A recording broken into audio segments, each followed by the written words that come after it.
Hi, this is Mayor Marty Walsh. Here in Boston, we're always excited to celebrate Haitian Heritage Month. Our Haitian community is strong, vibrant, and resilient. They've made amazing contributions to our city. This year, we're not able to celebrate as we usually do, with a flag raising and a parade. But we are still going to come together even when we are apart. So I hope you'll join us in celebrating Haitian Heritage Month with your Haitian friends, neighbors, and colleagues.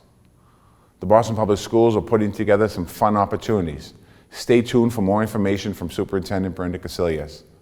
Another great and delicious way to celebrate Haitian Heritage Month is by supporting our Haitian restaurants. Our Office of Small Business has helped many restaurants get set up with takeout and delivery options so they can stay open during this time of crisis. I know it's hard not to be together in person, but we're all working to keep people healthy and get life back to normal.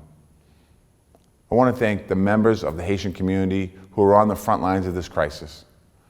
They're the nurses and doctors, restaurant workers, bus drivers, public safety workers, and so many more people.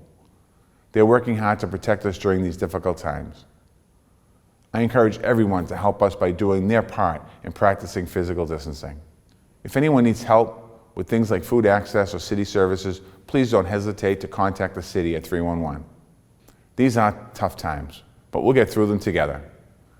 The Haitian community has shown us time and time again what it means to be resilient. As always, Boston stands with our Haitian community. Happy Haitian Heritage Month. And remember, Kimbela, hang in there.